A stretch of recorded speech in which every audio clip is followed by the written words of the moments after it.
आई संस्थेच्या वतीनं स्त्री परिचारिका महिलांच्या न्याय हक्कासाठी आई संस्था राज्य उपाध्यक्ष माननीय वंदनाताई संसारे, महाराष्ट्र कार्याध्यक्ष कविताताई निर्भवणे, महाराष्ट्र सरचिटणीस शालिनीताई टर्ले, आई संस्थेचे सचिव विनोद भाऊ भोसले यांनी स्त्री परिचारिका महिलांच्या पगारवाढीसाठी जो मुद्दा हाती घेतला आहे त्या मुद्द्याला आई संस्थेच्या अध्यक्ष संगीताताई कढाळे, रंजनाताई आहेर, हसीनाताई शेख, जगतापताई, अनिताताई पवार, सुनीताताई पवार अधिक कार्यकर्ते पदाधिकारी मोठ्या संख्येने पाठिंबा देण्यासाठी रस्त्यावर उतरत आहेत। जोपर्यंत स्त्री परिचारिका महिलांना न्याय मिळत नाही तोपर्यंत आई संस्थेचे सचिव विनोद भाऊ भोसले व त्यांची संपूर्ण टीम आई संस्था गप्प बसणार नाही। जोपर्यंत स्त्री परिचारिका महिलांना न्याय भेटत नाही तोपर्यंत आम्ही कोणीही गप्प बसणार नाही।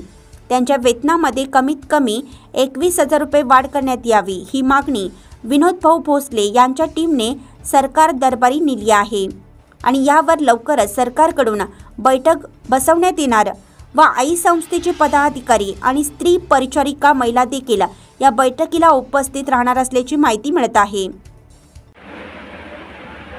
सर्वांना क्रांतिकारी जय भीम, जय आदिवासी, जय शिवराय। अखंड विश्वाला शांततेचा संदेश देणारे महाकारुणी तथागत भगवान गौतम बुद्ध, आरक्षणाचे राजे राजर्षी शाहू महाराज, क्रांतिज्योती ज्योतिबा फुले, माता रमाई, माता भीमाई, अहिल्यादेवी होळकर, वीर एकलव्य, बिरसा मुंडा, राघोजी भांगरे, जगी घालून गेले घाव मला सांगून गेले भीमराव अशा शब्दांमध्ये रशियामध्ये छत्रपती शिवाजी महाराजांवर ज्यांनी पोवाडा गायला ते लोकशाही अण्णाभाऊ साठे, माता फातिमा शेख आणि जो समाज हजारो वर्ष गुलामगिरीच्या वेड्यात जखडला गेला अशा समाजाला साखळ दंडातून मुक्त करण्याचं काम ज्या क्रांती सूर्यांनी केलं ते विश्वसूर्य बोधिसत्व डॉक्टर बाबासाहेब आंबेडकर, ज्यांचं नाव जरी कानावर पडलं तर डोळ्यासमोर पहिली प्रतिमा ज्यांची उभी राहते ते लोकप्रिय राजे छत्रपती शिवाजी महाराज। या सर्व महापुरुषांना मी विनोद भोसले सर्वात प्रथम त्रिवार वंदन करतो। आज चांदवड या ठिकाणी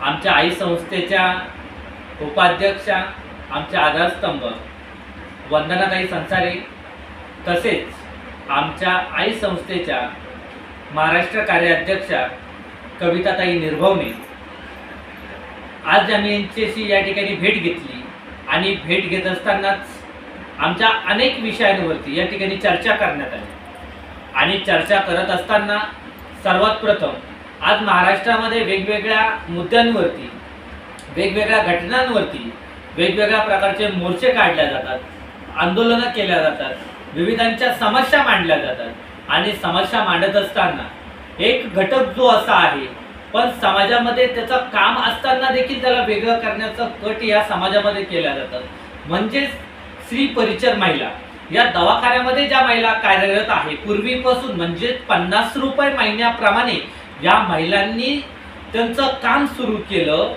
आणि आज त्यांना वेतन किती भेटत आहे तर फक्त 3,000 रुपये। तर महाराष्ट्राचे मुख्यमंत्री साहेब, महाराष्ट्राचे आरोग्य मंत्री साहेब तसेच बालकल्याण केंद्रीय मंत्री तसेच भारत देशाचे पंतप्रधान नरेंद्रजी मोदी साहेबांना देखील आम्ही अपील करतो, जगात तुम्ही सगळ्यांचा विचार करतात, सगळ्यांना धरून तरून चालतात, मग या स्त्री परिचर महिलांनीच काय पाप केलंय या प्रश्नाचं उत्तर तुम्ही देण्यात यावं आणि येणाऱ्या काळामध्ये स्त्री परिचर महिलांच्या वेतनामध्ये कमीत कमी 21,000 रुपये त्यांना वेतन देण्यात यावं, मानधन नाही वेतन। कारण की शासन काय सांगतं 6 महिने जर तुम्ही एखाद्या ठिकाणी काम केलं तर त्या ठिकाणी तुम्ही त्याला कामावर रुजू केलं जातं। आज 27-28 वर्ष होऊन देखील त्या व्यक्तीला जर तुम्ही ग्राह्य धरत नसाल तर हे कुठंतरी चुकत आहे, याच्यावरती आपण अंमलबजावणी करण्यात यावी आणि या महिलांना 21,000 रुपये वेतन देण्यात यावं ही मागणी घेऊन आम्ही महाराष्ट्रामध्ये रस्त्यावर उतरत आहोत आणि रस्त्यावर उतरत असताना या सरकारला आम्ही चेतवणी देतो, काही गोष्टीला अंत आहे म्हणून आम्ही पण शांत आहोत आणि आमचा जर उद्रेक झाला तर या ठिकाणी आमच्या संपूर्ण महाराष्ट्रातून महिला शक्तीचा उद्रेक तुम्हाला बघायला भेटेल। यामध्ये वंदनाताई संसारे असेल, कविताताई निर्भवणे असेल, शालिनीताई टर्ले असेल, आमचे अनेक पदाधिकारी एकत्र येऊन त्यामध्ये रंजनाताई आहेर आहेत, अनेक महिला पदाधिकारी त्याच्यावर हसीना शेख आहेत, जगतापताई आहेत, अशा अनेक महिला एकत्र येऊन हा लढा या महाराष्ट्रामध्ये उभा केलेला आहे। आणि हा लढा उभा करत असताना आमची डिमांड फक्त एवढीच आहे, या महिलांवर कुठल्याही प्रकारचा अन्याय होणार नाही याची काळजी या प्रशासनाला आणि सरकारला घ्यायची आहे। जर आमच्याकडून कायदा सुव्यवस्था जर बिघडली तर याला जबाबदार आपण स्वतः असाल या ठिकाणी मी ग्वाही देतो। आणि केंद्र शासनाला आणि राज्य शासनाला आणि प्रशासनाला एक रिक्वेस्ट करतो की तुम्ही आमच्या मागण्या विचारात घ्यावा, अन्यथा भविष्यामध्ये जर आमचा उद्रेक झाला तर तुम्हाला कोणीही आला तर निपटता येणार नाही, अशा प्रकारचा ही धमकी जरी म्हटलात तरी चालेल।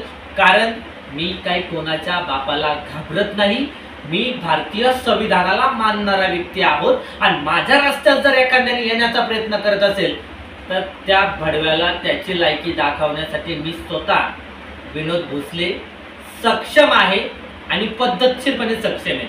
आणि मी घाबरत तर कोणालाच नाही आणि तब्येतीवर जायची गरजच नाही। विषय जर तब्येतीचा असता तर जंगलातला राजा हत्ती असता। आणि विषय हा स्त्री परिचरण ज्या महिला आहेत त्यांच्या न्यायासाठी ही लढाई आम्ही लढत आहोत। आणि लढाई लढत असताना जोही आमच्या रस्त्यात येईल त्याला उलट करायची ताकद आमच्यामध्ये आहे, एवढं सांगतो। जय भीम, जय आदिवासी, जय शिवराय, जय संविधान। सर्वांना क्रांतिकारी जय भीम, जय शिवराय, जय आदिवासी, जय संविधान। आज महाराष्ट्रामध्ये स्त्री परिचर ज्या महिला आहेत, दवाखान्यामध्ये पूर्वीपासून ज्या कार्यरत आहेत, या महिलांच्या संदर्भामध्ये आज आई संस्थेच्या महाराष्ट्राच्या राज्य उपाध्यक्षा वंदनाताई संसारे, तसेच महाराष्ट्र कार्याध्यक्षा कविताताई निर्भवणे, महाराष्ट्र सरचिटणीस शालिनीताई टर्ले, आज ज्या स्त्री परिचरण ज्या महिला आहेत याच्या मुद्द्यासाठी आज एकत्र येऊन ही बैठक या ठिकाणी संपन्न झाली। बैठकीमध्ये जो निर्णय घेण्यात आला तो निर्णय आई संस्थेचे जेवढेही अध्यक्ष असेल, अध्यक्ष संगीताताई कडाळे, तसेच अनिताताई पवार, सुनीताताई पवार यांच्या सर्वांच्या आदेशाने आज संपूर्ण महाराष्ट्रामध्ये ज्या ज्या ठिकाणी आई संस्था कार्यरत आहे त्या सगळ्या पदाधिकाऱ्यांना आव्हान करण्यात येतं, आपल्या भागामध्ये ज्या स्त्री परिचरण महिला ज्या आहेत त्या दवाखान्यामध्ये कार्यरत आहे अशा महिलांना 3000 रुपये वेतनवरती ज्या काम करतात त्यांच्या पगारामध्ये शासनाने 21,000 रुपयाची तरतूद करण्यात यावी आणि त्यांना 21,000 रुपये देण्यात यावे ही मागणी घेऊन आई संस्थेचे सगळे पदाधिकारी हे रस्त्यावर उतरत आहे। आणि येणाऱ्या काळामध्ये जर 21,000 रुपये जर त्यांना वेतन भेटलं नाही तर आई संस्था ही रिंगणात असेल। आणि जर स्त्री शक्ती जर रस्त्यावर उतरली तर या सरकारची पळती धूळ झाल्याशिवाय राहणार नाही। काही गोष्टीला अंत आहे, म्हणून आम्ही संपूर्ण सगळं सिस्टम शांत आहोत।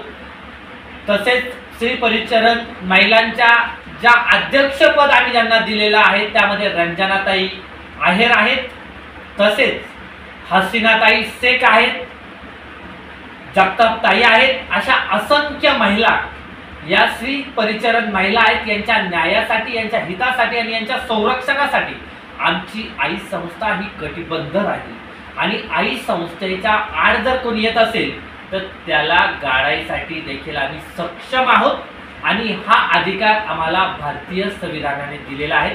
आमची काही लई मोठी मागणी नाहीये। त्या बिचाऱ्या त्या स्त्री परिचरण महिला गेल्या 50 रुपये महिन्याप्रमाणे काम करत होत्या आणि आज त्यांना 3000 रुपयावरती समाधान मानावं लागत असेल तर एवढं मोठं दारिद्र्य या कुठंच नाहीये। तर या सरकारला आम्ही रिक्वेस्ट करतो, अपील करतो की या सरकारने 21,000 रुपयापर्यंत वेतन करण्यात यावं, हीच मागणी ताई आपण आपल्या संस्थेच्या माध्यमातून या ठिकाणी सरकारला करत आहोत। जय भीम, जय आदिवासी जय संविधान। आमची सर्वांची हीच मागणी आहे तर सरकारने या गोष्टीवर निर्णय घ्यायला पाहिजे, विचार करायला पाहिजे। आज हजारो नाही कित्येक असे कुटुंब आहे तर त्या बायका एवढं घाण काम करतात, त्या बायका एवढी घाण काढतात। आज जर त्यांनी जर ते दवाखाने साफ जर नाही केले तर पेशंट सोडून जातील, माणसं सोडून जातील। एवढी घाण आपल्याला आपल्या घरामध्ये छोट्याशा बाळाला जरी घाण केली तरी आपली चिडचिड होती आणि त्या दवाखान्यामध्ये ऑपरेशनचा असेल, डिलिव्हरीचा असेल, एवढी घाण साफ करते आणि त्यांना फक्त काय रोज 100 रुपये रोजानं काम करतात त्या बायका। याच्यावर सरकारने विचार केला पाहिजे आणि सरकारने त्यांच्यावर खरंच न्याय केला पाहिजे। त्यांच्यावर खूप अन्याय होतोय, जर न्याय नाही झाला तर त्यांना न्याय देण्यासाठी आम्ही पूर्ण आई संस्था रिंगणात उतरणार आहे, रोडवर उतरणार आहे आणि त्यांना न्याय देणार आहे। आम्ही तेच अपील करतोय सरकारला का त्या महिलांकडे थोडं बारीक लक्ष द्या, कारण त्या जर आपल्याला स्वच्छता दाखवताय आपणही त्यांना वेतन वाढवलं पाहिजे, कारण त्यांच्याही घरी मुलं बाळ आहेत, त्यांच्याही घरी परिस्थिती नाजूक असते। त्यासाठी आम्ही सक्षम आहोत की आम्ही रस्त्यावर उतरायलाही तयार आहोत। त्या लोकांना पगार वाढी झाली पाहिजे, 3,000 ते 21,000 पर्यंत त्यांना पगार वाढला पाहिजे, हीच आमची मागणी आहे। आत्ताच विनोद भाऊंनी जो मुद्दा मांडला त्याबद्दल माझं एवढंच म्हणणं आहे की सरकारने एकदा विचार केला पाहिजे की ज्या महिला आज दवाखान्याचं एवढं काम करतात, एवढं स्वच्छता करतात, जणू काही ते देशसेवाच करत आहे, त्यांचा थोडाफार विचार केला पाहिजे। त्यांना फक्त 100 रुपये रोज भेटत आहे, 3,000 रुपये महिना भेटत आहे। आमच्या जीवाला खूप वाईट वाटत आहे। आमची एवढीच इच्छा आहे की सरकारने त्यांचं वेतन 21,000 रुपये महिना केला पाहिजे। आता या ठिकाणी आपल्या सोबत आई संस्थेच्या महाराष्ट्र कार्याध्यक्षा कविताताई निर्भवणे या देखील आपल्या सोबत आहे आणि आई संस्थेच्या माध्यमातून जो विडा उचललेला आहे म्हणजे स्त्री परिचर ज्या महिला आहेत यांच्या न्यायासाठी, यांच्या हक्कासाठी जो मुद्दा लढून समाजामध्ये जो लढायला सुरुवात केलेली आहे आणि या महिलांना जोपर्यंत न्याय भेटत नाही तोपर्यंत आम्ही देखील म्हणजे आई संस्थेच्या माध्यमातून गप्प बसणार नाही, मागे हटणार नाही। त्यांना 3,000 ते 21,000 पर्यंत वेतन झालं पाहिजे। ज्या दवाखान्यामध्ये घाण साफ करतायत, जे साफसफाई ठेवतायत त्यांना वेतन कमी का? तर महाराष्ट्र शासनाला आणि केंद्र शासनाला आम्ही एक प्रकारचं विनंती करतो की तुम्ही जी आमची मागणी ही तुम्ही विचारात घेतली पाहिजे। सर्वांची घाण साफ करतात त्यांनाच पगार कमी आहे, सगळ्यांना म्हणजे सगळे स्वच्छता ठेवतात त्यांनाच पगार कमी आहे। त्यांच्या पगाराचा विचार केला पाहिजे। त्यांचं कुटुंब कसं काय चालणार आहे? 3,000 मध्ये कसं काय कुटुंब चालणार आहे? 100 रुपये आपण मुलाला जर खावायला दिले तर 100 रुपये दिसती नाही, 100 रुपये रोजावर त्या बायका काम करते, 8-8 घंटे काम करत्या। याच्यासाठी सरकारने कुठं ना कुठं विचार केला पाहिजे, ही आमची मागणी आहे। जर आमची मागणी पूर्ण झाली नाही तर आम्ही रोडवर उतरू, आम्ही आंदोलन करू। आणि जर तुम्हाला जर येणाऱ्या काळामध्ये स्त्री परिचर महिलांचा जर 21,000 रुपये पर्यंत जर पगार वाढला नाही तर तुम्हाला नारी शक्ती बघावं लागेल आणि नारी शक्ती जर रस्त्यावर उतरली तर त्याचा उद्रेक कशात होईल याला जबाबदार आपण स्वतः प्रशासन आणि सरकार असू शकतो। जय भीम। मी आई संस्थेच्या माध्यमातून कविता निर्भवणे बोलते। ज्या महिला हॉस्पिटलमध्ये 8-8 तास काम करत आहेत त्यांना वेतन वाढवण्याबद्दल आम्ही बोलत आहोत, कारण ते दवाखान्यातली एवढी घाण साफ करताय, एवढे सर्वांची दक्षता घेत आहे आणि त्यांना वेतन कमी मिळाल्याबाबत त्यांच्या घरातील परिस्थिती नाजूक असते। प्रत्येकाच्या घरामध्ये काय हे नसतं, त्यामुळं त्यांना पगार वाढवण्याबद्दल आम्ही जय भीम।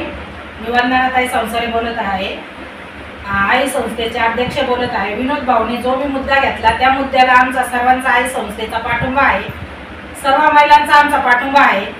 मुद्दा असा आहे का ज्या दवाखान्यामध्ये बायका काम करतात त्यांना फक्त 3,000 रुपये महिना आहे, तो बी 3,000 रुपये पगार असून सुद्धा तो वेळेवर त्यांना भेटत नाही। शेतीमध्ये ज्या बायका काम करतात त्यांना 200-250 रुपये रोज पडतोय, तो बी त्यांना वेळेवर भेटतो आणि ह्या बायका पूर्ण दवाखान्याची सगळ्या पेशंटची घाण काढत्या, सगळी स्वच्छता करतात, पण त्यांना वेळेवर तो पगार भेटत नाही। त्याच्यासाठी फक्त आमचा एवढाच म्हणणं आहे, आमची एवढंच मागणी आहे का त्यांना वेळेवर पगार भेटला पाहिजे आणि त्यांच्या पगारामध्ये वाढ झाली पाहिजे।